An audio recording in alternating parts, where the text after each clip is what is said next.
परम संत परम पूज्य बाबा जय गुरुदेव जी महाराज के चरण कमल में शत शत नमन। यहाँ पर दर्शन दे रहे सभी परमार्थी धार्मिक प्रेमी भाई बहन, प्यारे बच्चे बच्चियों, आप सभी से सादर सप्रेम जय गुरुदेव। आज बड़े ही सौभाग्य का ये दिन, नया वर्ष, आज 1 जनवरी 2024 की इस बेला में आप सभी प्रेमी भाई बहनों का हार्दिक स्वागत अभिनंदन है। आप सभी प्रेमी भाई बहन अपने बहुत बेशकीमती कार्यों को विराम देकर इस कार्यक्रम में आप आज पधारे हुए हैं। मालिक अपार दया किए भी। देखो कैसा मौसम था 2 दिन पहले, और आज के दिन इस बात को मालिक भी देखते रहे कि प्रेमियों की इच्छा उत्कंठा है कि हम सत्संग कार्यक्रम में पहुंचे। बहुत जगहों पर ये कार्यक्रम होते हैं।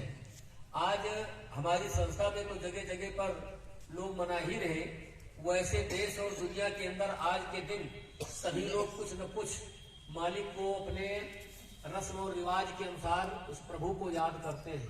नया वर्ष है, नए वर्ष का महत्व ही कुछ और होता है।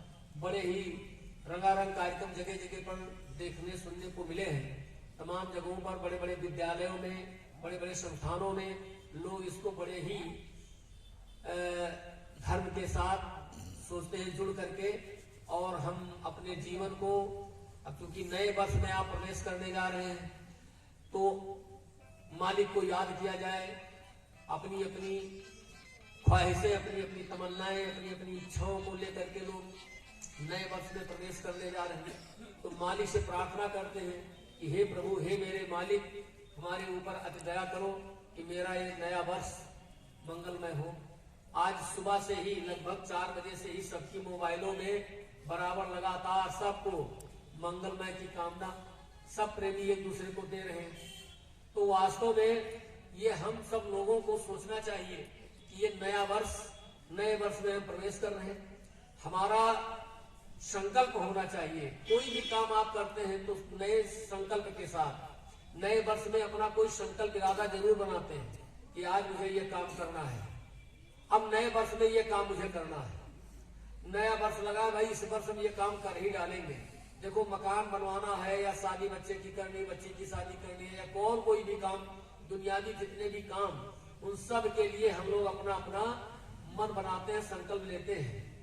प्यारे भाई बहनों, ऐसे ही जैसे दुनिया के लिए अपनी इच्छाओं को, अपनी तमन्नाओं को मालिक के चरणों में लाकर डाल देते हैं, ठीक इसी तरीके से सबसे पहला और प्रमुख कार्य हमारा आपका क्या है कि हम अपनी जीवात्मा के बारे में, जो हमारी जीवात्मा अनादिकाल से इस काल माया के देश में पड़ी हुई है, यहाँ पर नाना प्रकार के योनियों में भटकती रही है। किन किन योनियों में जाना पड़ा है, कभी हम आप उस पर विचार करें, सोचें। ये जो भी दुनिया का जो दृश्य हमको आपको दिखाई दे रहा है, ये जो दृश्य दिखाई दे रहा है, जिससे हम लोग अपनी इच्छा बनाए रखते हैं कि इससे हमारा काम होगा, हम इससे अपने शरीर की रक्षा करेंगे, ये हमारे रक्षा के लिए है। ये जो पेड़ लगे हुए हैं, या कोई जानवर है, या कोई भी वस्तु दिखाई देती है, हम आप अपनी इच्छा बनाते हैं कि इससे हमारा कुछ लाभ होगा, और लाभ के लिए हम उनको अपने पास रखते भी हैं, उसकी तैयारी भी करते हैं, उनको लगाने का प्रयास भी करते हैं। पेड़ पौधा लगाते हैं क्यों? इससे हमको लकड़ी मिलेगी, इससे हमको छाया मिलेगी, इससे हमको ठंडक मिलेगी। ये हमारे बड़े काम की चीज है। वो पेड़ जिसको आप लगाए हैं, उस पेड़ में भी एक जीवात्मा है। बगैर जीवात्मा के कोई भी इस धरती के ऊपर कोई भी जीव ऐसा नहीं है जो बगैर आत्मा के हो। सबके अंदर आत्मा है। अब यह है कि किसी में 2 तत्व हैं, तो किसी में 3 तत्व हैं, तो किसी में 4 हैं। केवल मनुष्य शरीर एक ऐसी शरीर है जिसमें 5 तत्व हैं। बाकी और कोई शरीर ऐसी नहीं है जिसमें 5 तत्व पूरे हों। अब इस 5 तत्व की रक्षा के लिए 1 तत्व, 2 तत्व, 3 तत्व और 4 तत्व, ये सब आपके हमारे शरीर की रक्षा के लिए है। इसमें भी जीवात्मा है। अब सोच लीजिए, आज उनसे हमको इमदाद और मदद की आकांक्षा, इच्छा है। एक ऐसा भी दिन रहा जब हम आप उसमें थे और वह इसमें थे। ये शरीर जो हमको आपको मिला हुआ है, ये 3.5 हाथ की जो शरीर है, यह शरीर कभी उस पेड़ पौधे में थी और उस पेड़ पौधे में बैठी हुई आत्मा भी इस शरीर में आई रही होगी। ये मत सोचिए कि वो पेड़ जो लगा हुआ है वो पेड़ हमेशा पेड़ में रहता है। नहीं, पेड़ से निकल करके वो नाना प्रकार की योनियों से घूमते घूमते चक्कर काटते काटते इस मनुष्य शरीर में वो आत्मा आई रही है। ऐसा नहीं कि वो नहीं आई होगी। आज हम आप हैं तो हम सोचते हैं कि वो पेड़ है, कल हम भी उसमें चले जाएंगे और वो मनुष्य शरीर में आ जाएगा। ये क्रम जो है ये लगातार रेगुलर चल रहा है, लगातार आना जाना। इसके लिए हम सब लोगों को विचार करने की जरूरत है, सोचने की जरूरत है। जितने भी महापुरुष इस धरती पर आए हैं उन लोगों ने बताने समझाने का तो भरसक प्रयास किया, कोई कोर कसर नहीं रखी, लेकिन उनका काम बताने का तो है, समझना तो हमको आपको है। वो तो बताने का काम करते हैं। एक विद्यालय में बच्चा पढ़ने जाता है तो मास्टर तो पूरी की पूरी ताकत लगा देता है बच्चे को समझाने, बताने में, पढ़ाने में, लेकिन अब समझना तो बच्चे को है। अब बच्चा न समझे तो बताओ मास्टर क्या करे? प्रयास तो यही करता है कि उनको समझा दे, बता दे, वो अपने रास्ते पर लग जाए, उसका जीवन, उसका भविष्य उज्जवल में बन जाए। लेकिन अब वो उसकी तरफ ध्यान नहीं देता है, तो इसमें मास्टर का क्या दोष है?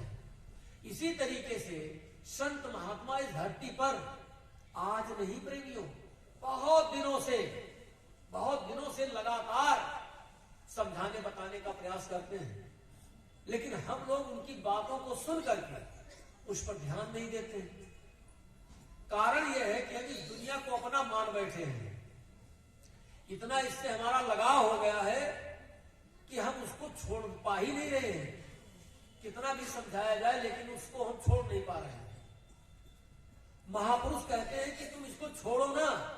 अभी बाबा जय गुरुदेव जी महाराज आपके बीच में काफी दिनों से 60 वर्ष तक लगातार समझाते रहे।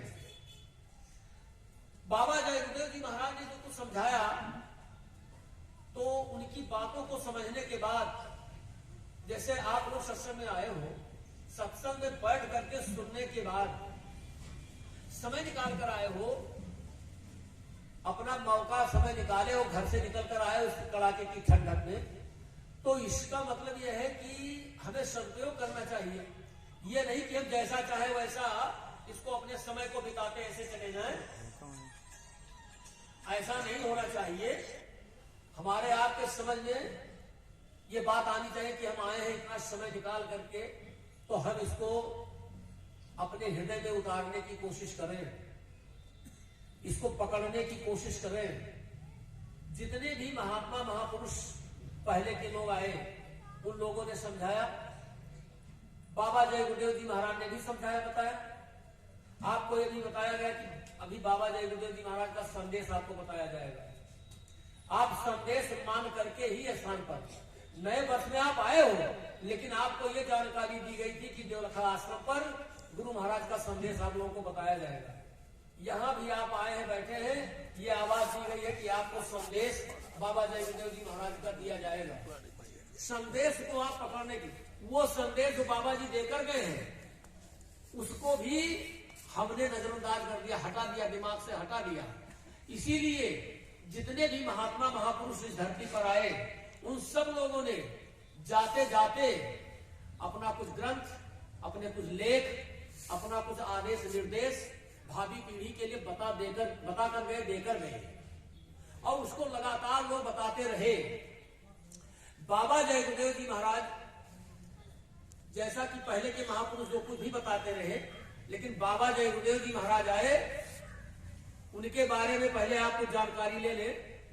बाबा जय गुरुदेव जी महाराज फकत अकेले थे, उनके पास कोई निजी परिवार नहीं था। बाबा जी के पास कोई निजी परिवार नहीं, बाबा जी ने कहा कि ये सब जो बैठे हैं बच्चे, यही हमारे परिवार, यही मेरे बच्चे हैं। वैसे भौतिक रूप में तो तुम अपने माता पिता के बच्चे हो, लेकिन आध्यात्मिक तौर तरीके से आप सब मेरे बच्चे हो, ये बाबा जी ने बताया। वो फकत अकेले थे, पारिवारिक बंधन में नहीं थे, गृहस्थ आश्रम में वो प्रवेश नहीं किए थे, लेकिन जब वो उपदेश देने के लिए निकले और लोगों को इस रास्ते पर लगाने का प्रयास किए कि ये आध्यात्म के रास्ते पर लगे, अपने आत्मा के कल्याण के लिए इनको बताया जाए, समझाया जाए, ये लग जाए, तो गुरु महाराज ने कभी भी, यानी इस अकेला में भी, 2-4 प्रेमियों के बीच में भी कभी स्वामी जी महाराज ने ये नहीं कहा कि तुम गृहस्थ आश्रम को छोड़ दो, अपने बाल बच्चों को छोड़ दो, खेती दुकान दफ्तर का काम छोड़ दो और छोड़ करके तुम निकल कर आओ, हम तुमको रास्ता देंगे, भजन ध्यान की बात बताएंगे, आत्मा के कल्याण की बात बताएंगे। ये बाबा जय गुरुदेव जी महाराज ने कभी नहीं बताया, कभी नहीं। सोचो पहले प्रेमियों, वो ये नहीं चाहते थे कि कोई भी प्रेमी घर गृहस्थी को छोड़ करके, घर को परिवार को छोड़ करके वो सन्यास ले ले, यानी बाल बच्चों को छोड़ करके वो साधु बन जाए। उन्होंने कहा कि ये काम, चूंकि वो गृहस्थ आश्रम में नहीं थे, उन्हें तो इस बात को कह देनी चाहिए। क्योंकि वो गृहस्थ आश्रम में नहीं थे तो उनकी क्या, वो तो जानते थे भाई जैसे हम अकेले हैं तो चलो पूरी दुनिया अकेली रहे, लेकिन नहीं, वो समझते थे कि तुम इधर जब आओगे गृहस्थ आश्रम को छोड़ करके तो इसमें टिक नहीं पाओगे, क्योंकि बहुत ही कठिन रास्ता है। ये रास्ता जो है परमार्थ का, ये बहुत ही कठिन है और महात्माओं ने इसको अपनी शोधशाला में शोधित किया है कि तुम गृहस्थ आश्रम में रह करके ही इस साधना को कर सकते हो। बहुत बड़ा रिसर्च किया है इस पर, तब जाकर के इस बात पर पहुंचे कि तुम लोग अपने घर गृहस्थी में रहो, बाल बच्चों के बीच में रहो, रास्ता हम तुमको बताते हैं, तौर तरीका बताते हैं, उस तौर तरीके के अनुसार जब तुम चलोगे तो गृहस्थ आश्रम में रहते हुए बड़े आसान तरीके से तुम अपनी आत्मा का कल्याण कर सकते हो।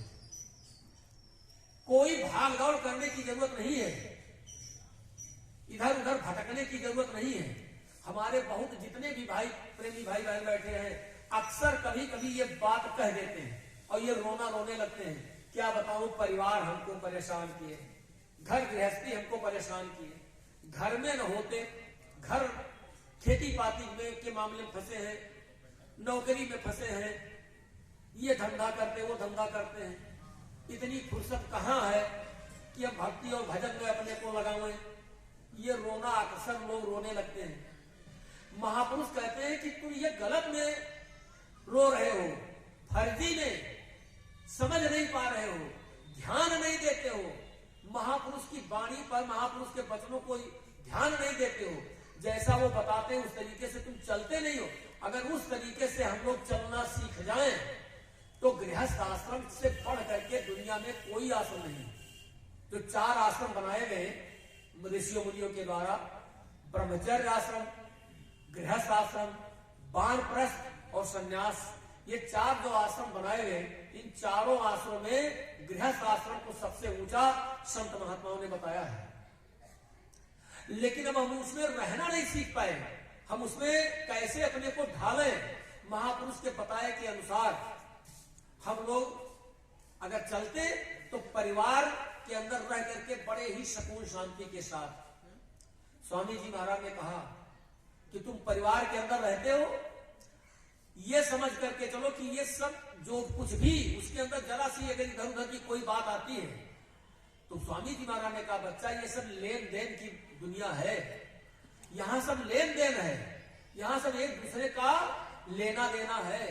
जो तुम्हारा परिवार है, जो तुम्हारे बाल बच्चे हैं, उनका लेन देन था, किसी जन्म का था, वो आए हैं अपना लेन देन आपसे लेने के लिए, आप उनको देंगे, वो आपको देंगे, लेना देना लेना देना।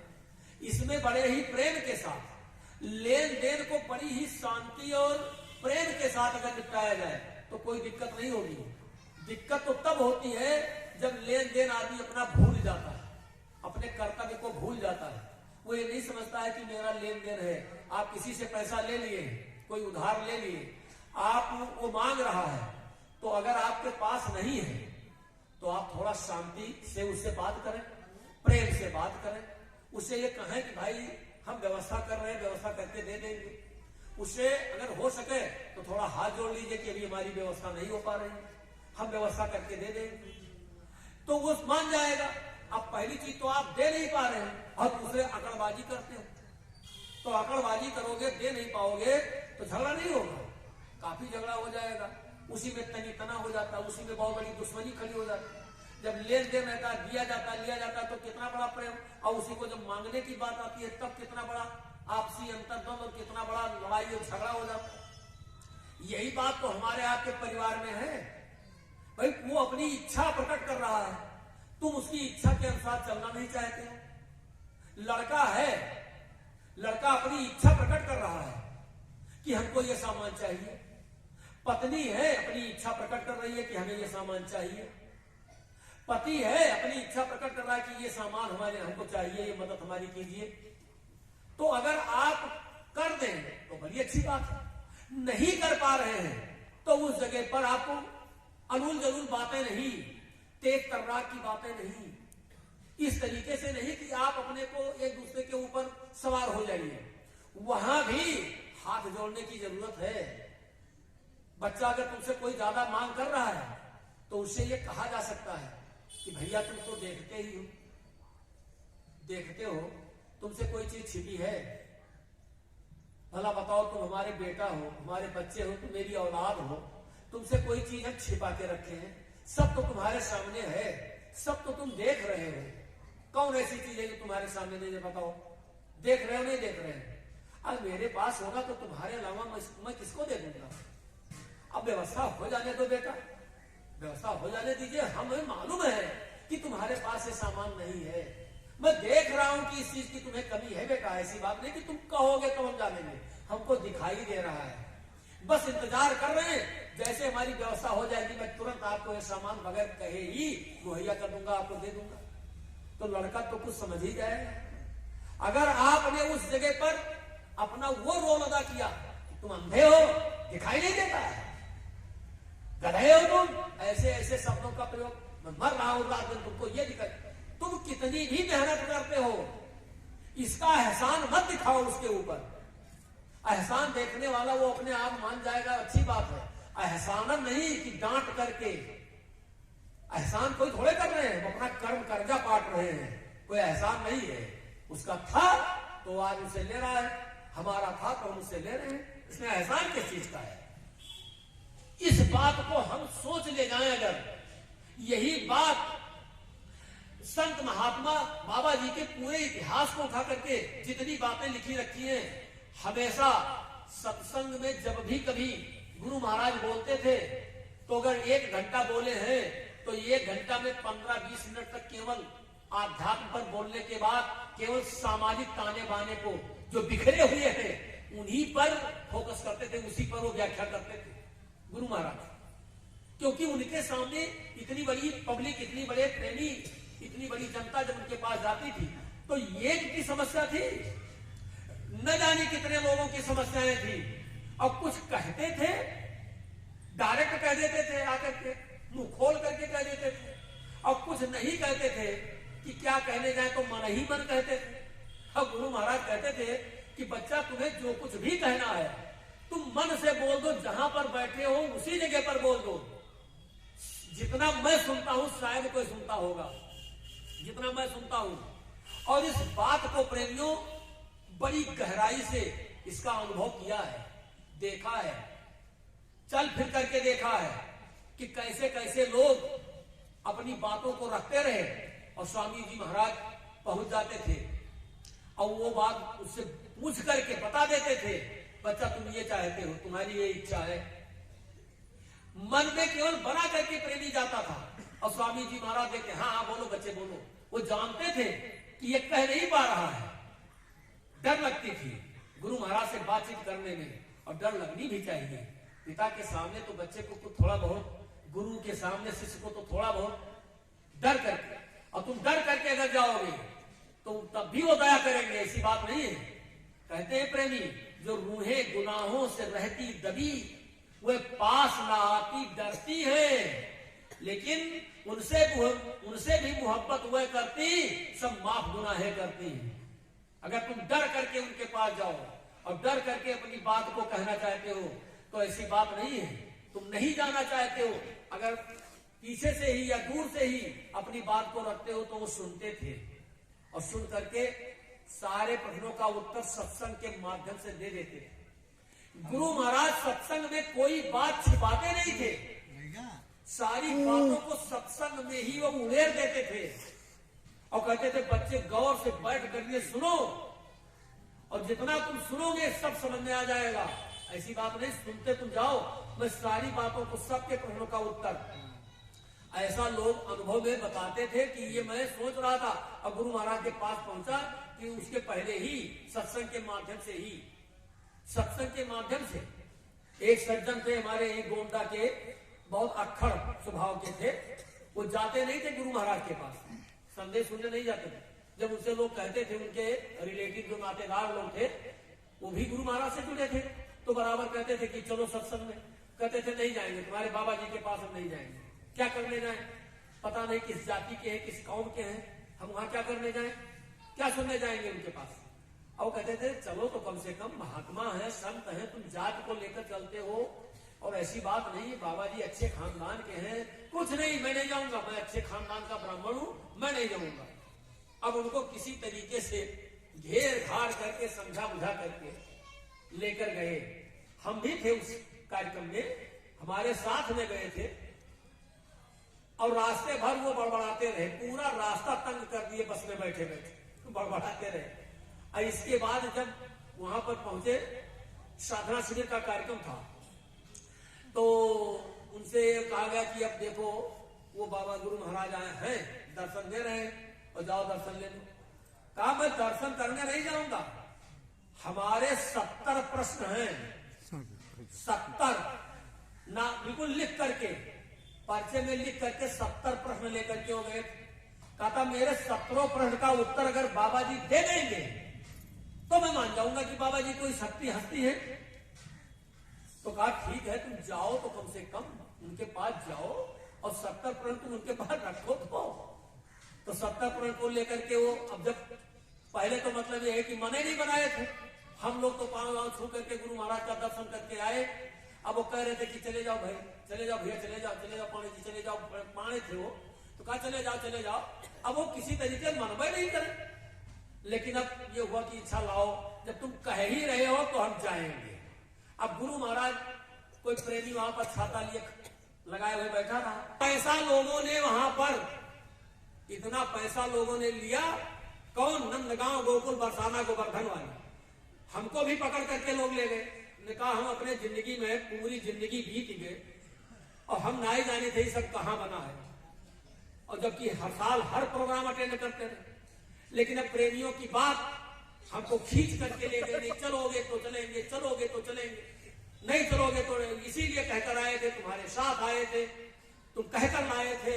कहा चलो भाई चलेंगे, अब काहे नहीं चलो, तो अब कौन जिम्मेदारी है, उनका तुम नहीं चलो, कहूँ मचियाए जो नहीं कोनो जिम्मेदारी है, तो काहे रग रहे हो, तब भी आप चलो वहां पर। हम कहा चलो भाई, पहुंच गए। तो वहां पर देखा कि गाड़ियां नहीं मिल रही है, कोई गाड़ी आती है तुरंत फुल, कोई आती है तुरंत फुल, दाम जितना भी मांग ले, 3000 लेंगे तो चलो, 3 जने, 4 जने, 4000, 5000, 3000, 5000, 6000, कैसे कैसे लोग बस बैठ के चले चलो कोनो में। हमने कहा देखिए ये है। और किसके नाम पर गए थे आप? जय गुरुदेव नाम पर गए थे ना, जय गुरुदेव नाम को देखने के लिए, जय गुरुदेव नाम पर विश्वास के लिए आप मथुरा गए। लेकिन वहां पर इतना पड़ा, तो कुछ प्रेमी तो मजबूरी, बस हम आए हैं न जाए तो क्या करें भाई, साथ लेके आए तो मजबूरी बच चले। कुछ लोग कहीं कि न जाइए तो दोबारा ना आई, तुम जान लो, तो कहीं नहीं चल गए ले चल गए भाई, घुमावे ले जाइए। कहीं इस तरीके से खान पान के मामले में मैं आप लोगों से प्रार्थना करता हूं बराबर इस बात को, इन्हीं सब चीजों में जब हमारे मन के अंदर की जो खुराफात है, जब खान पान, रहन सहन, कपड़े में जरा सा कोई कपड़ा देखा, जान पड़ता कि हिया फ्री मिलत है, कुल कपड़ा खरीद ले है और जल्दी जल्दी मैं ले लो लपेट के दे दी। जब लाए हिया देखी तो आई तो कटा है, तो अब उनका हेर पई हम। अगर यहाँ की कोई अस्थायी दुकान हो तो चलो भाई ठीक है, अगर उसमें कोई गड़बड़ी है तो जाकर वो आप वापस कर दीजिए, वो मिलेंगे। लेकिन लाइन लगी है, ले लो हिया हिया न ले हो, न प्रसाद ले लो, प्रसाद लेना है। अब जब बताओ कपड़े के प्रति, खाने के प्रति इतनी दुकानें, जैसे जिलेबी निकले लाल कैसे चाहे जैसे खाए लो, कौने मेर बना है, कौने तरीका से की बात, यही की बात मैं बता रहा हूं। चलते रहते हैं, बहुत लोग तो हमसे कहते हैं कि तुहका तो नहीं ना आता है, हमें तो खवा दे, तुमका चलो खाई तो ऐसी बात तो नहीं, खाइए। लेकिन कुल मिला करके ये है कि सब जगह पर छोटी छोटी, देखो प्रेमियों, आप सबके सब लोग अभी मैंने लास्ट पहले ही प्रार्थना की है कि भजन बिना बेकार, ये जीवन बेकार है। भजन करने के लिए जब आप निकले हो तो बहुत सी चीजों पर आपको अपने मन को मोड़ना पड़ेगा, हर प्रकार से आपको मोड़ना पड़ेगा। और अगर इधर से हम अपने को मोड़ नहीं पा रहे हैं तो इधर का रास्ता बड़ा कठिन है, सरल नहीं है, बहुत कठिन रास्ता है। हम अपने को रोक ही नहीं पाते। हम दुनिया की वासनाओं से, दुनिया की इच्छाओं से, दुनिया की चटकीली चीजों से, दुनिया की कोई आकर्षक चीज बनी हुई है आर्टिफिशियल, एकदम से बिल्कुल बेकार फर्जी, कौनो उम्र रस नहीं है, और उसको मतलब यह है कि पकड़ने के लिए आप उसी पर टूट पड़ते हो कि ये सामान मुझको मिले, ये सामान मुझको मिले। तो इसके लिए हमको थोड़ा अपने को विराम लगाना पड़ेगा दुनिया की तरफ से, दुनिया की मतलब आकर्षक चीजों से, और सतगुरु के प्रति, उनके प्रति अगाध हमारा आपका प्रेम हो जाए कि मालिक के अलावा मेरा कोई नहीं। और उसके लिए क्या करना है, जम करके हमको आपको बैठना है। स्वामी जी महाराज ने बताया कि अगर तुम साधना नहीं करोगे जम करके तो क्या होगा, दिन गंवाई दुनिया खोई, ना गिरही ना त्यागी, न यहारे रह गए न वहारे रह गए। अरे दुनिया के सुख पायो नहीं और भक्तियों कहीं न पाओ। बाबा जी के संगत में आओ कि साथ छोड़ दी, आना जाना सब बंद कर दिए, खाना पीना सब, अगर यही में टूट गए दुनिया कमाए ले तो वो ठीक है, चलो भाई दुनिया कमाए। अब दुनिया कमायो नहीं और यहाँ कमाए नहीं पाओ तो बीच में आधार में लटके हो, तो यारो कूद पड़ो, यारो कूद पड़ो। अगर बाबा जी की संगत में अपनी आत्मा के कल्याण के लिए हम जब आप आए तो मेहनत करके जम करके इसी शरीर से आशा न बांधे रहो। ये आशा न बांधो प्रेमियों कि देखा जाएगा, देखा जाएगा, जो है हो जाएगा, अगले जन्म में हो जाएगा, ऐसा मत सोचिए। ऐसा सोचोगे तो ये आपका काम नहीं हो पाएगा, ये सोचने से नहीं हो पाएगा।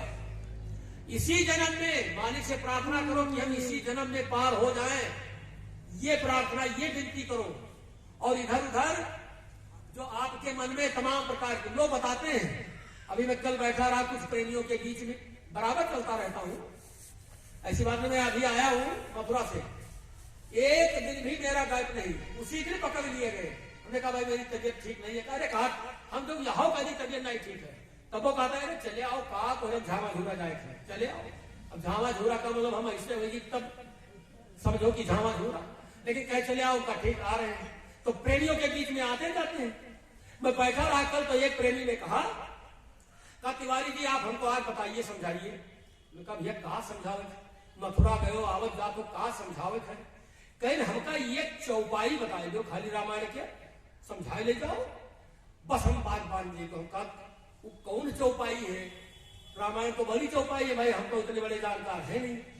कहीं गोस्वामी जी महाराज लिखी नहीं, स्वामी जी महाराज का बताओ तो सब लोग बताए कि जब कलयुग में है नाम आधार है तो चाहे जगह नाव लेके अगर पूजा की जाए तो हमारा कल्याण हो ही। अब बताइए, मैं सत्संगी की बात बता रहा हूं, जब गए हैं इनके बात बताए थे, कहीं की अगर यही बात बता दिया जाए, ये जो लिखा है कि कलयुग केवल नाम आधार, तो ये नाम आधार अगर है कलयुग में तो कोई नाम के पीछे आप लोग कहेगा तमाम प्रकार के छीटा किसी का, कोई भी नाम लेकर के, राम है कृष्ण है, कोई भी, क्या कृष्ण नाम अगर जाप किया जाए तो गड़बड़ है? हमने कहा हमने कब कहा गड़बड़ है? कृष्ण का जाप कीजिए, भगवान राम का जाप कीजिए, दुर्गा जी का नाम जाप कीजिए, तो कहा तो यही बात तो, लेकिन आप लोगों के यहाँ वहां भी गया मथुरा में तो वहां भी यही चर्चा, रास्ते में भी यही चर्चा। तो हमने कहा यही तो समझ की बात है, आपने उसको गौर से समझा नहीं। इसी के लिए कहा गया कि कछुक काल करिए सत्संगा। सत्संग 1-2 दिन में जाने पर आपका भ्रम नहीं खत्म होगा। और बहुत ऐसे होते हैं जो अपना प्रण कर डालते हैं, मैंने उसकी पीठ थपथपाई, हमने कहा बहुत अच्छा है, तुमने प्रण पूछ लिया, ये ठीक है। बहुत लोग तो पूछता ही नहीं, कहते हमसे जरूरत है का है पूछे के, चलो चले गए ना, मौका लगा तो चले गए मथुरा, जो सुना दे तुम सुन लो, ज्यादा पूछताछ न करो। ये भी एक बड़ी गलत बात है। सत्संग में आए हो, सुनो, और सुनने के बाद में कोई प्रण करो। जब क्रॉस क्वेश्चन होता है, जब कोई बातें रखी जाती है और कहा जाता है, तब ये बोलने वाला भी इस पर खुश होगा कि शायद मेरी बात कोई सुन रहा था। अगर आपने सब पर मूड़ी हिलाते चले गए, हाँ ठीक, हाँ ठीक, हाँ ठीक, एक बात समझ लीजिए, किसी आदमी से आप बात करने लगो, समझाने लगो, और जब तक समझाओ तब तक वो मूड़ी हिलाए रहे, हाँ ठीक, हाँ ठीक, तो जान लो खाली समय पास करते हैं। ये क्या अंदर घुसत कुछ नहीं, ये से है, खाली अंदर जाते नहीं, मूड़ी हिलाओगे कि कोनो में बना कर रहे, ये खसते, हम समझ ही गए, वो समझेगा। अरे 1 घंटा बतवाने में कोनो प्रश्न नहीं करते हैं। जब कोई ऐसी बात पूछते रहे, सब का समझे ना चला जाता है, इसका मतलब समझता नहीं है, तो पूछना चाहिए। तो आप बैठ आए हो सुने तो पूछो। तब मैंने उससे कहा कि ये जो लिखा है इस चौपाई में, गोस्वामी जी महाराज ने रामचरित मानस में लिखा है, उन्होंने रामचरित मानस की रचना की। पहले उनका ग्रंथ था घट रामायण को लिखा था गोस्वामी जी महाराज ने, लेकिन घट रामायण का विरोध किया लोगों ने। लिखा कि हरित भूमि तृण संकुल समझ पड़े नहीं पंथ, और तिम पाखंड विवाद के लुप्त भया सदग्रंथ। वो सदग्रंथ लुप्त हो गया क्योंकि पाखंड और विवाद बहुत हुआ। उस समय के बुद्धिजीवी मनीषी विद्वानों ने बड़ा विरोध किया, तो गोस्वामी जी महाराज को मजबूर होकर के 1631 में रामचरितमानस उसका उन्होंने मतलब है कि लेख लिख दिया, उसको लिख डाला रामचरितमानस को, 7 कांड की रामायण लिख करके रख दिया। कारण था कि उनको तंग किया। और एक बात समझ लो, जब महापुरुषों को तंग किए करते हैं दुनिया के लोग, सबके सब जब ज्यादा तंग करते हैं तो वे चलते चलते ऐसा कुछ खेल ही देंगे कि उसी में खोपड़ी पटक पटक करके मर जाओगे, रोओगे, और रास्ता क्लियर नहीं होगा, जैसे आज क्लियर नहीं है। ये उन्हीं की खेल है, ये उन्हीं की मौज है। छोटा मोटा तंग नहीं किया गया उन्हें। इसको गुरु महाराज को 20 करोड़ से ऊपर बाबा जी के शिष्य, और गुरु महाराज ने मंच पर बैठ करके कहा कि यहां से अनुशासन खत्म। उसी आश्रम से गुरु महाराज ने कहा अनुशासन खत्म, मैं बैठा रहता हूं, तुम लोग सब उठकर चले जाते हो। उस समय लोग जो गए थे जानते हैं, हम लोग देखते थे जब बैठते थे गुरु महाराज के सामने मंच पर, तो हम कहीं इनका कौन काम लाग है जो ये छोड़े जाते हैं। सत्संग में गुरु महाराज मंच पर बैठे हैं, आए 10 मिनट बैठे, उठ के चल गए, कोई बैठा नहीं। तो गुरु महाराज ने कहा अनुशासन नाम की चीज खत्म। तो गुरु महाराज इस बात को बराबर कहते हैं। जब उनको परेशान किया तो सामने समस्या हमारे आपके सामने है। वो जब जाने लगते हैं तो कुछ न कुछ ऐसा। गोस्वामी जी महाराज को जब लोगों ने तंग किया तो उन्होंने रामायण के अंदर लिखा, तो पहला श्लोक है रामचरितमानस का कि नाना पुराण निगमागम सम्मतम रामायणे जद निगदितम क्वचिदन्वितो, यानी हम सबके सार सम्मत से मैं रामचरितमानस की रचना करने जा रहा हूं, लेकिन क्वचिदन्वितो भी कुछ और लिखे दी थी मां, कुछ और लिख रहा हूं। तो जो उसमें और कुछ लिखा उसकी तरफ तो ध्यान नहीं देते। और 7 कांड के रामायण में जो बातें लिखी है, जो कहानी खिस्सा, उसको पढ़ने में अब उसमें लिखा है कि कलयुग केवल नाम आधारा जो ये चौपाई लिखी गोस्वामी जी महाराज ने, इसी चौपाई ने दुनिया के सभी विद्वानों की खोपड़ी को खराब कर दिया, आउट दिया। उसी सब लोगों की खोपड़ी उसी में। अब नाम आधार है, और उन्हीं दुनियादारों में तो हम आप भी हैं। जब तक इस गहराई में पहुंचोगे नहीं, तब तक उसी में बैठते रहोगे, उसी में तैरते रहोगे कि ये नाम निकल, ये चौपाई है। उस चौपाई में गुरु महाराज ने लिखा, गोस्वामी जी महाराज ने नाम जो लिखा कि कलयुग में केवल नाम आधार है, वो हम नाम समझ ही नहीं पाते हैं। कि नाम है क्या चीज।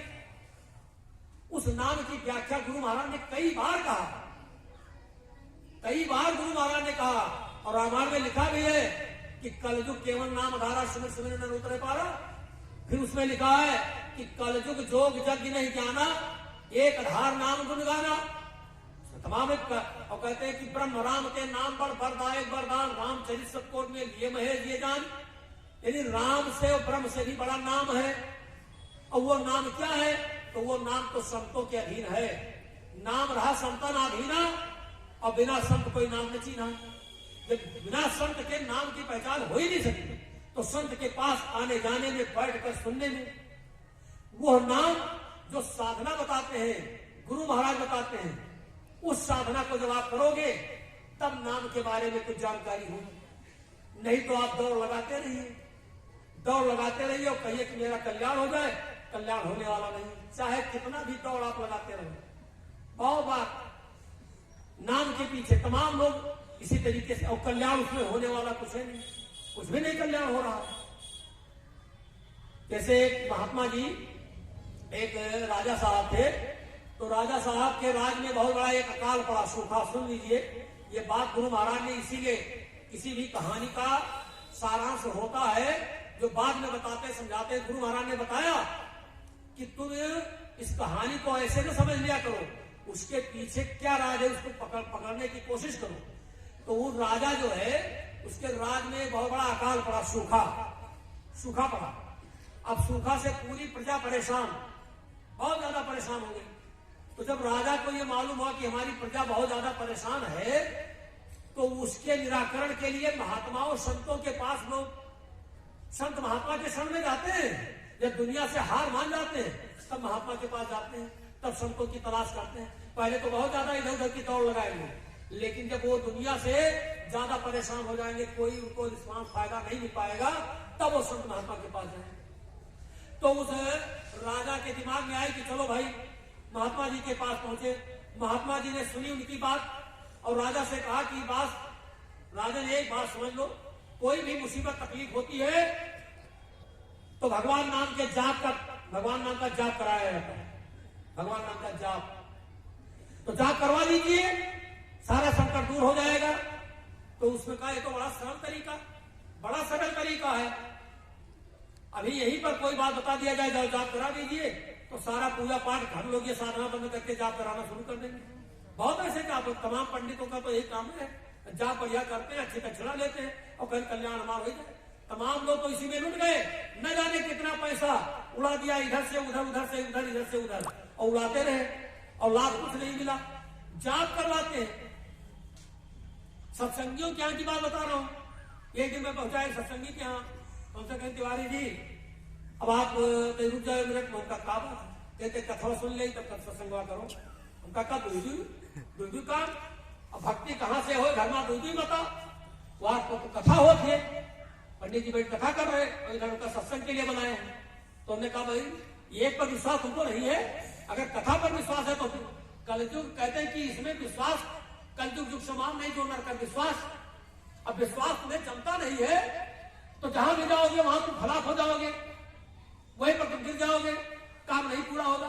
और विश्वास के साथ कथा मान लो, कथा मान लो, कथा को विश्वास के साथ कीजिए, तो न उसमें विश्वास न इसमें विश्वास। उसने कहा कि नहीं मतलब है कि अब जाप हो जानी चाहिए। चलो बढ़िया है। तो राजा आए जाप कराने के लिए, अपनी तैयारी बनाए, पंडित को बुलाए। पंडित आए, पंडित जी महाराज से बैठाया गया, कहा महाराज जी जाप करना। तो पंडित जी महाराज ने सोचा अच्छी दक्षिणा मिलेगी, राजा आई है, दक्षिणा ज्यादा मिलेगी, तो चलो बहुत बढ़िया। और बैठ गए और बैठ करके जाप के लिए सोचने लगे कि कैसे हम जाप करें, किसका। यहाँ नाम की तो कमी है नहीं, राम की जाप करें कि कृष्ण की जाप करें कि दुर्गा जी का जाप करें कि हनुमान जी का जाप करें कि किसका गावड़ देवी का जाप, कि संधान बाबा के, कि मरी मसान की कहते कोने के जाप करें, कि नगवीर बाबा के कहते जाप करें शुरू के लिए। नाम तो बहुत है। तो यही सोच है माला लिए हुए, क्या जाप करूं क्या न करूं, क्या जाप करूं क्या न करूं, क्या जाप करूं क्या न करूं, यही जाप चल रहा है, क्या जाप करूं क्या न करूं। तो कुछ फायदा तो उसमें हुआ नहीं। महीने 2 महीने 4 महीने तक एक भी बादल का चिथड़ा कहीं नहीं। तो राजा को चिंता हुई कि भाई बताओ बादल कोई फायदा दिख नहीं रहा है। और पंडित जी मतलब जाप कर रहे हैं, पंडित जी जाप कर रहे हैं। तो भाई तो किसी ने कहा महाराज बहुत बड़ा ग्रह है, छोटा मोटा ग्रह हो रहे हैं, एक पंडित और बैठाइए, धन की कोई कमी नहीं है, एक पंडित और बैठाओ। तो ये पंडित जी और बुलाएंगे, थोड़ा चालाक होशियार टाइप, तो उनको बुलाया गया। वह बैठ करके जाप करने के लिए सोचा चलो जाप करें। तो कहा जो ये जाप करते हैं जरा इनको हम देख लें कि ये कौन सा जाप करते हैं। भाई कष्ट निवारण का जब जाप हो रहा है तो जो ये करें तो उन्हें हम करी। तो पहुंचे तो वो देख रहे हैं, तो कहा जब कष्ट निवारण का जाप हो रहा है तो जो ये करे सो मैं करूं, जो ये करे तो हम करी, जो ये करे सो मैं करूं। यह ये जाप होने लगा। यही जाप तो चल रहा है, जानकारी कुछ नहीं, तो ये करे तो हम करी, बस जानकारी की कोई बात नहीं है। जानकारी करो लेकर के चल दिए, फट्टा ला दी, कहीं हम चली थे बोल बम में, तो उधर बोल बम में चले गए। पूछा कि भाई कहाँ जा रहे हो, कहीं बोल बम में, तो उनका ये कब से शुरू किया। अरे कहीं गौवा भर जा रहा तो हम चले गए, पूरा गांव वाले जाते हैं तो हम ही बैठे, हमें से कहीं चलो तो कपड़ा बनवाए, और कपड़ा बनवाए तो चल दी ना, मैं क्या करें। बस यही बात को जो ये करे तो हम करी। तो यह है ईमान कि जो ये करे तो हम करी। ये बाबा जय गुरुदेव जाते हैं, हम चल दी इनके पाछे, हमें जाने की कौन जरूरत है कि बाबा जय गुरुदेव का हो, सुमरन के का, भजन के का, ध्यान के का, ये सब करे का। जब सभी जय गुरुदेव तो हम जय गुरुदेव चले गए। बस जात रही, गांव से हमारे बस जा रही थी, सब जय गुरुदेव वाले बैठे जात रहे, वही में पहुंचे, हम सीट ले ली, हमारे जीव डाहे रहे, चलो चलो जय गुरुदेव, चलो चलो चलो, चले गए तो हम चले गए जय गुरुदेव। चले तो गए, चलो ठीक है, अच्छी बात है, लेकिन जानने की कोशिश तो करो, कोशिश करो जानने की, पहचानने की, बैठने की, अभ्यास करने की, रिहर्सल करने की। जो साधना बताई जाती है उसका रिहर्सल अभ्यास लगातार रेगुलर करेंगे, यहां करने पर मिलेगा, चिल्लाने पर कुछ नहीं होगा। एक बात समझ लीजिए, किसी के खेत में बढ़िया फसल लहलहा रही है और ढोल लेकर के सुबह से शाम तक बजाओ, फलाना का फसल बहुत बढ़िया, फलाने फसल बहुत बढ़िया, फलाने का गेहूं बहुत बढ़िया, तो आपको कितने ग्राम मिल जाएगा, कई तोला मिली आपके। वो तो जो आपके खेत में फसल लहलहाते तौने से मिली, दूसरे के गाना गाए से तो मिली ना।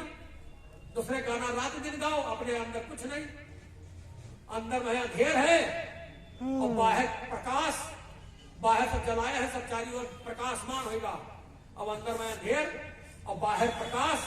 तो कब तक हरे नहीं छपरा पर के घास, छपरा घास है आ जाते आषाढ़ महीना, वो कह दी जैसे काती लाल कैसे वो नहीं, ठीक नहीं छपरा वाली।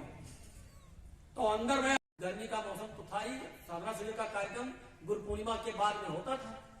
वैसे छाता लगाए हुए तो वो पहुंचे तो एक प्रेमी ने छाता, मतलब वो लिए थे तो ये अपने पहुंचे छाता लिए, और इसके बाद कुछ कहने के लिए अपना मन बनाए। तो गुरु महाराज ने कहा कि ज्यादा टिक टिक नहीं, समय थोड़ा है, भजन कर लो, ज्यादा टिक टिक नहीं। इतनी ही बात बोले कि तुरंत ये जाकर के गुरु महाराज के पैरों पर गिरे, प्रणाम किए, और इसके बाद वहां से आए, बैठ गए। और बैठने के बाद में जब उनसे बातचीत हुई तो कहा कि बहुत पहुंचे हुए महात्मा हैं और हमारे सारे प्रश्न लगभग पूरे हो चुके हैं, हमको सब जानकारी, सबका उत्तर मिल गया। और रहा साहब कुछ बाद में, तो वो सत्संग के माध्यम से जैसे सत्संग में बैठे और सुनने लगे, और सुनते सुनते उनके कोई भी प्रश्न नहीं रह गए। वही श्रीमान जी टाट पहने, यही गोरा पहने थे, और रात दिन उस समय दूरदर्शी का प्रचार चलता था, एक रसीद काट करके तब वो स्कूल जाते थे, अध्यापक थे, मास्टर थे, पढ़ाते थे। उनका संकल्प था कि स्कूल जाने के टाइम से पहले हम एक रसीद बुक काट देंगे, दूरदर्शी की रसीद 1 रुपए की करती थी, है अभी शायद, अब तो काफी दिन हुआ मिले नहीं है उनसे।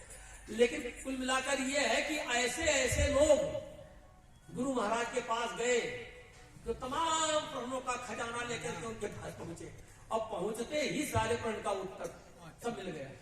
तो गुरु महाराज इस बात को कहते रहे कि बच्चा तुम आते हो, अपनी सारी समस्याओं को सामने मेरे रखते हो, मैं सब समस्याओं का आपको बराबर समझा देता हूं, बता देता हूं, और उसके अनुसार तुम रहो, चलते रहो। परिवार के बीच में, नातेदारी रिश्तेदारी के बीच में, खेती दुकान दफ्तर के बारे में, बराबर समझाते थे। तुम ये मत सोचो जहां कहीं, अरे ऐसा तरीका बताते थे गुरु महाराज कि साधन भजन में कोई परेशानी ही नहीं आती थी। समय निकाल कर हम लोग अपने समय का बहुत ज्यादा से ज्यादा दुरुपयोग करते हैं, इसीलिए हम भजन के रास्ते पर लग नहीं पाते हैं। बाबा जय गुरुदेव जी महाराज इस बात को बराबर समझाते रहे कि अपने घर गृहस्थी में रहो, बाल बच्चों के बीच में रहो, खेती दुकान दफ्तर का काम मेहनत और ईमानदारी से करो, और इसी में बैठ करके 24 घंटे में 1 घंटा सुबह 1 घंटा शाम, ज्यादा समय नहीं। जबकि गुरु महाराज ने सबसे पहले बताया था 3 घंटा भजन करने का, 3 घंटे का। लेकिन ये देखा कि ये बच्चे इतने आलस्य प्रवृत्ति के हैं कि ये 1 घंटा कर ही नहीं पाएंगे। 1 घंटे को भी गुरु महाराज ने फिर क्या कहा बच्चा तुम 2 minute, 4 minute, 10 minute, 15 minute, 20 minute, जितना तुमको समय मिल जाए अपनी गृहस्थी में, जितना समय तुमको अपने घर में मिल जाए, तुम जब भी कभी बैठोगे तो जितनी देर बैठोगे उसकी मजदूरी तुमको मिलेगी। ऐसा नहीं है और सब जोड़ जाड़ करके तुम 1 घंटा पूरा कर दो, सब जोड़ जाड़ करके तुम 3 घंटे पूरा कर दो। 3 घंटा भजन के लिए अगर अभी आपको कहा जाए, हमको बताया जाए बैठ जाओ, नहीं बैठ पाएंगे। 1 घंटा में नहीं बैठ पाएंगे, आधा घंटा भी मुश्किल हो जाएगा। लेकिन तब गुरु महाराज ने कहा बच्चा 10 मिनट, 15 मिनट, 20 मिनट, जो भी तुम तुमको जब समय मिल जाए, कहीं भी मिल जाए, खेत में, खलिहान में, दुकान में, दफ्तर में, जहां कहीं भी मिल जाए, जहां कहीं, इतनी बड़ी सुविधा, इतना बड़ा आसान तरीका गुरु महाराज ने बताया। किसके लिए? कि हमारा भजन बने। भजन क्यों बने? इसलिए कि भजन के माध्यम से ही हमारी आपकी आत्मा का कल्याण हो सकता है, बाकी और कोई रास्ता नहीं है। वैसे आप सभी लोग बाबा जी की संगत में आते हो, इसके अलावा तमाम जगहों पर भी कभी कभी आप अपना समय बिता देते हो, चले जाते हो। बहुत ऐसे लोग मिलते हैं जो तमाम प्रकार के रास्ते बताते हैं कि इस रास्ते से तुम्हारा कल्याण हो जाएगा, ये काम करोगे कल्याण हो जाएगा, ये काम करोगे तो उनके पास चले जाओगे, उस महात्मा के पास चले जाओगे, या उस मंदिर में चले जाओगे, या ये उपाय कर लोगे, ये तरीका निकाल लोगे तो तुम्हारा उद्धार हो जाएगा, कल्याण हो जाएगा, तुमको मुक्ति मिल जाएगी। ये जितने भी रास्ते इधर उधर जो बताए गए, समझाए गए, उन रास्तों पर इस कलयुग में चल करके कोई भी साधना नहीं हो सकती है। कलयुग है ये, कलयुग का अन्य युगों से तालमेल नहीं है। जो अन्य युग हुए आपके त्रेता में, द्वापर में और आपके सतयुग में, तो सतयुग, त्रेता, द्वापर में जो साधना लोग करते रहे, वो साधना इस कलयुग में साकार नहीं है, इस कलयुग में नहीं हो सकता है। कलयुग में धर्म ग्रंथ जो आपका लिखा रखा है, जो आप लोग पढ़ते हो बराबर, जो मतलब लिखा हुआ है, जिसको आप लगातार पढ़ते हो कि रामचरित मानस को तो हर आदमी मानता है, उसमें लिखा हुआ है, गोस्वामी जी महाराज ने लिखा कि मिलहि न रघुपति बिन अनुरागा। भगवान राम की पूजा पूरी दुनिया करती है और करनी भी चाहिए, पूरी दुनिया करती है। कौन ऐसा आदमी है जो भगवान राम की पूजा नहीं करता है? लेकिन रामायण साफ साफ बता रही है कि मिलहि न रघुपति बिन अनुरागा, किए जोग जप तप मत भागा। तुम जोग करो, यज्ञ करो, जप करो, तप करो, कितनी भी शरीर को, अभी चले जाओ कल्पवास में, काशी में चले जाओ, अयोध्या चले जाओ, जितनी नदियां हैं, सरोवर है, सब में स्नान करो, रात दिन दान और पुण्य करो, और जितने भी कर्म हैं ये सब करते रहो। लेकिन यदि आप कहें कि मुझे प्रभु भगवान श्री राम जी का दर्शन मिल जाए, बिल्कुल कतई संभव नहीं है, कतई संभव नहीं है, वो नहीं मिलेंगे। आप ये कह सकते हो कि ये जितने भी कर्म हम करते रहे हैं और या कर रहे हैं, तो क्या इसके करने से कोई पाप लग जाएगा? नहीं, पाप तो नहीं लगेगा, वो शुभ कर्म है, वो शुभ कर्म है, वो आपको मिलेगा उसका फल। लेकिन भगवान का दर्शन नहीं मिलेगा, राम का दर्शन नहीं मिलेगा। ये समझ लीजिए, राम के दर्शन के लिए अगर आप सोचते हो तो कहते मिले न रघुपत बिन अनुरागा। स्पष्ट शब्दों में कहा कि बगैर अनुराग के तुमको प्रभु का, भगवान का दर्शन दीदार नहीं होगा। अनुराग, वह अनुराग जिसके बारे में लिखा गया, उसको खोजने के लिए, दौड़ने के लिए तुम जहां कहीं भी चले जाओ, कहां अनुराग, कहीं पर ऐसे वैसे। अनुराग की व्याख्या नहीं लोग कर पाएंगे। अनुराग माने कह देंगे प्रेम, और प्रेम तो दुनिया के अंदर, प्रेम में दुनिया में तो सब डूबा हुआ, पूरी दुनिया से प्रेम में तो आउस सराबोर है। अब तो प्रेम का मारा मटिया भेंट कर दिया। ये इतने बड़े नासमझ, पता नहीं क्या पढ़ लिख करके आए हैं और कौन सी भाषाएं पढ़कर आए। इस भौतिक जगत में इस शारीरिक प्रेम को वो प्रेम मान लेते हैं। ये शारीरिक प्रेम है कि तुम्हारी शारीरिक वासना है, ये कोई प्रेम है? प्रेम न बारी उपजे प्रेम न हार दिखाए, ये बिकती नहीं है, कहीं मिल नहीं जाती है। प्रेम ऐसे नहीं है। प्रेम जानते हो, अभी तो ये ठंडक है। भगवान कृष्ण जब गोकुल यहां मथुरा चले गए अपने काम के लिए, उधर गोकुल छोड़ करके, तो वहां पर ये हुआ कि कभी कभी वो बैठते थे अपने दोस्त के साथ। उनके दोस्त थे, उनके मित्र थे उद्धव जी। तो जब उनके पास बैठते थे तो कभी कभी वो कहा करते थे, उद्धव मोह ब्रज बिसरत नाही, उद्धव मोह ब्रज बिसरत नाही, हंस सुता की सुंदर कगरी अर कुंजन की छाही, उद्धव मोह ब्रज बिसरत नाही। तो उद्धव जी कहते क्या बार बार वही बात करते हो, वही गोपिकाओं की बात, वही रासलीला क्या करते थे, वही का वो सब प्रेमी हमारे। कहा अरे हम जानते हैं कौन सा प्रेम, कैसा प्रेम। तो कहा तुम उनके पास चले जाओ, मेरा संदेश लेकर के चले जाओ, सब तुमको मालूम हो जाएगा। तो वो चले वहां से, गरुड़ और घमंड में ज्ञानी तो थे ही, पहुंचे।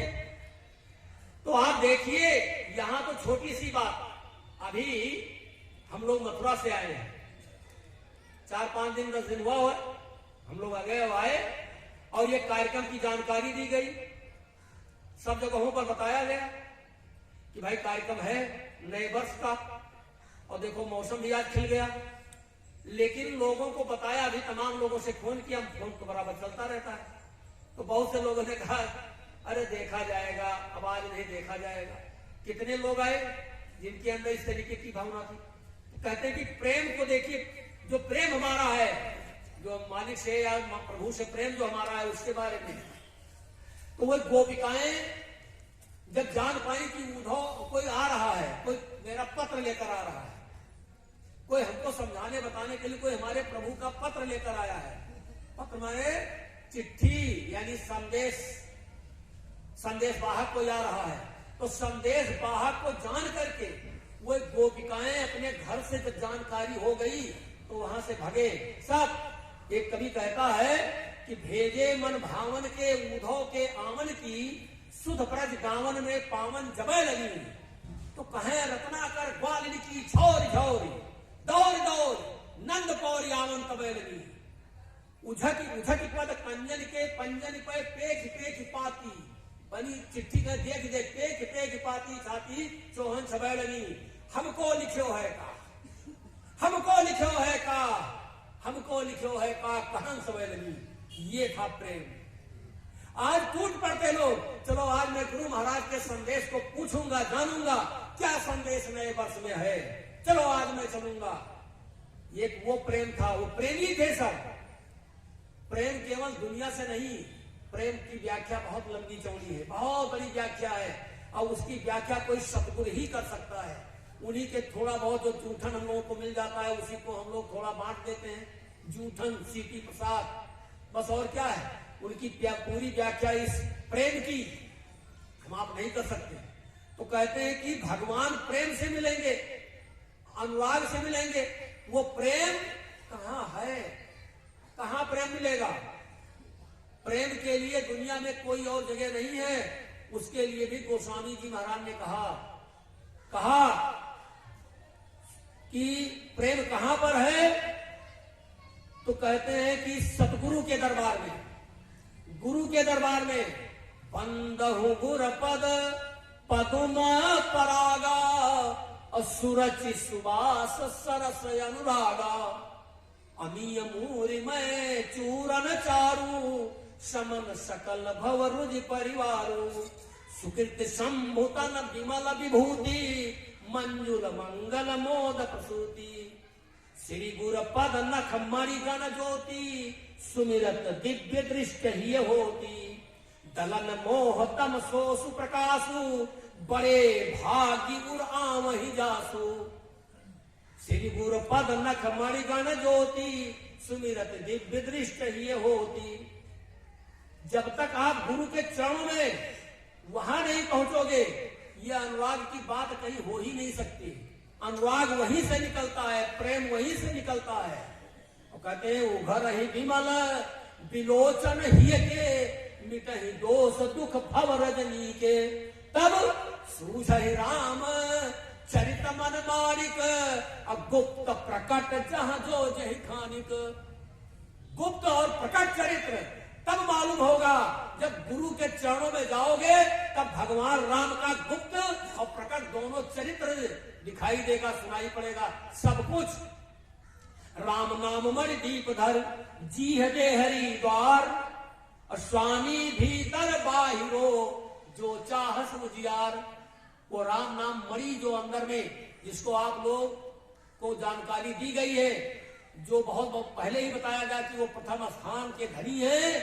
उनका रूप है ज्योत स्वरूप है, वो ज्योत। ज्योत माने एक बहुत बड़ा प्रकाश, दीपक, उसकी लौ, वो प्रकाश। तो वो जो मणि है, मणि के समान जो बहुत ही प्रकाशमान, वो कब दिखाई देगा? जब अनुराग अंदर में प्रकट होगा। और अनुराग अंदर में कब प्रकट होगा? जब गुरु के चरणों में हमारा आपका स्थान होगा, हमारी आपकी श्रद्धा होगी, हमारा आपका विश्वास होगा। अगर विश्वास नहीं है गुरु के चरणों का, तो दुनिया में आप दौड़िए, दौड़ने के लिए बहुत लोग दौड़ रहे, लेकिन गुरु के चरणों का विश्वास नहीं है आपको। और जब तक विश्वास नहीं होगा, जब तक आप उनके पहचान उनकी नहीं करेंगे, तो कहते हैं जाने बिन न हो ही प्रतीति। आप उनके बारे में जानने नहीं चाहते हैं, दुनिया में भटकते हैं।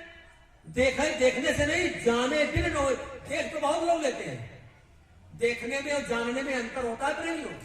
आप जा रहे हैं, कोई आदमी आपको दिखाई पड़ा, आपने देखा कि कोई आदमी है, तो देख तो लिया, और देखने पर आप कैसे विश्वास करेंगे? वो आदमी तो है ही है, लेकिन जान पहचान आपकी है, आप उसको जानते हैं कि कहाँ का रहने वाला, कोई उसका एड्रेस आपको मालूम है।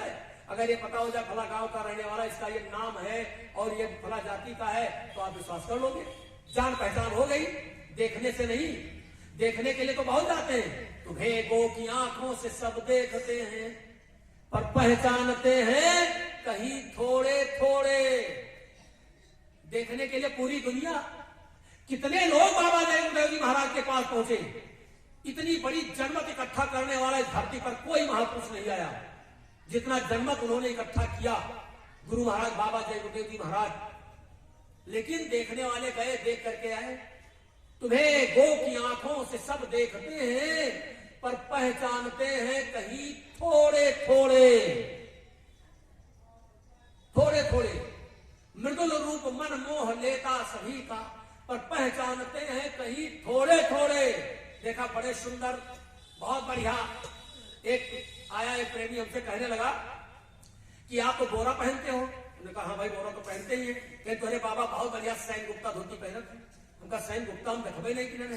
कहीं दुका का पता है, बाबा के देखा तो कतना बिजली का चमकत है, बढ़िया बढ़िया कपड़ा वो पहनते हैं, और तुका बोरा लगा दी। तो उनका ऐसी बात न कहो, कहने बाबा जी को तो देखते बहुत सुंदर, तो उनका ऐसा है कहीं बहुत बढ़िया कपड़ा पहनते हैं। तो उनका एक बात समझ लीजिए, जिहके देहवा ठीक है, स्वस्थ शरीर है, बढ़िया है, तो जो फटे पुरान कपड़ा पहन रहे तब तो लगी कि बहुत बढ़िया पहने हैं। और जैसे देही में हावे हाड़ है, कंकाल में के तो काफी टांग दिए हुए कपड़े नहीं लागत है, तो देहवा उनका ऐसे बनी है, तब उस सुंदर लागत है कपड़वा। शरीर को देखा, हाँ हाँ तो बात सही है। तो उनका तो इसीलिए आप ऐसी बात न कीजिए। तो हमने कहा केवल आपको बस यही दिखाई दिया कपड़ा उनका। मृदुल रूप मन मोह लेता सभी का, पर पहचानते हैं कहीं थोड़े थोड़े। बहुत से हैं सत्संग सुनते व गुनते, सत्संग में बहुत लोग जाते हैं और सुनते सुनते बुढ़ाए गए, और सत्संग में बैठे बैठे सुनते सुनत आज तक जो जान पाए तो सामने आएगा। बताइए, पूरी जिंदगी बीत गए, बुढ़ापा आएगा। गुरु महाराज के स्वामी जी महाराज जब 2012 में 8 आदमी उनको उठाते बैठाते थे, वो अभी देखा है। और छटकते थे गुरु महाराज, वो भी मैंने देखा है। सन 72-73 में देखा, तब वो दौड़ते थे इतना तेज, वो साधारण चले हम लोग दौड़े तब वो नहीं पावे उनका।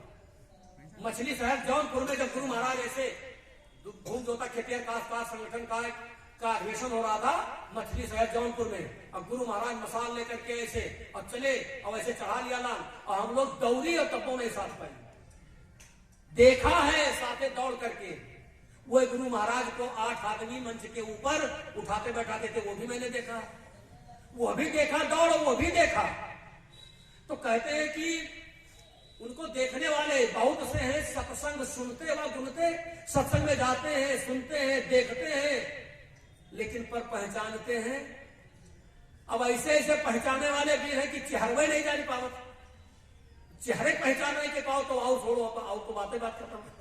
बहुत से हैं सुमिरन भजन नित्य करते, माला उठाए खटखट खटखट 24 घंटा बचेगा, रात दिन बिल्कुल ये क्या है, कहते माला गटाई में डाले हैं, जब देखो तो गटाई डाले रहते, कहते घुमाए ले जाइए, और 24 घंटा जब देखो तो।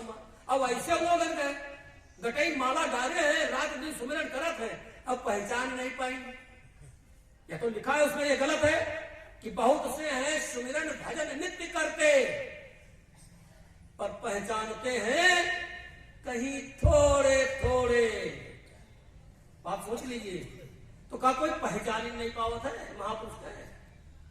तो कहा कि खिली क्यारियां शब्द की घट में जिनके, खिली क्यारियां शब्द की घट में जिनके, यानी जिनके घट के अंदर, शरीर के अंदर ऊपर से कुछ आवाज उतर रही है, यानी साधना उनकी बन रही है, उनके बारे में कहा गया कि खिली क्यारियां शब्द की घट में जिनके, वही है जो पहचानते थोड़े थोड़े। थोड़े थोड़े उनकी पहचान हुई है। अब सोच लीजिए पहले, और यह छाती पीट जाते हैं, हम ही जाने थे बाबा जी का तो हम जानते हैं, हम ही पैदा की ना, ऐसी बात करने। उसमें कहते हैं कि पहचानते हैं कहीं थोड़े थोड़े। तो कहा सब थोड़े, कोई पूरा पहचाने वाला है? कहा हाँ। कौन? मिटाकर खुदी को खुदा बन गया जो, वही है जो पहचानते पूरे पूरे। वह पहचान करते हैं पूरे पूरे जिन्होंने मिटा दी अपनी खुदी को, मिटा दे अपनी हस्ती को। अगर कुछ मर्तबा चाहे कि दाना खाक में मिलकर गुले गुलजार होता है, ऐसे सदगुरु की पहचान नहीं होती है कि खाली तौरा करो यार वाला पहचान हो गई। पहचान करने के लिए बहुत कुछ, बड़े त्याग की जरूरत है प्रेमियों, छोटे मोटे त्याग की नहीं। देख रहा हूं, रात दिन देख रहा, इतना सब कुछ देखते आया और अभी जिंदा हूं, देख रहा हूं, तमाम प्रेमियों को देखते चला है। तो इसके लिए कहते हैं कि भाई उसमें देखेंगे आप कैसे, विश्वास जमता ही नहीं है। विश्वास अगर जमता होता तो मैं क्या बताऊं, छोटी छोटी चीजों पर हमारी आपकी, इतने दिन के हम सत्संगी नामदानी है, माफ कीजिएगा, अभी हमारे आपके दिल के अंदर की जो चटपटी चीजों को, हर चीज, कोई भी चटपटी चीज मैं देखता रहता हूं तो मुझे ताजुब दुख हो जाता है। ये सत्संगियों के अंदर कितनी बड़ी कौनो चीज देख ली, जान पड़ता जिंदगी नहीं देखी नहीं, कपट से पैसा ले लो, खरीद ले, चाहे जैसे भी ले ले, कोई भी सामान।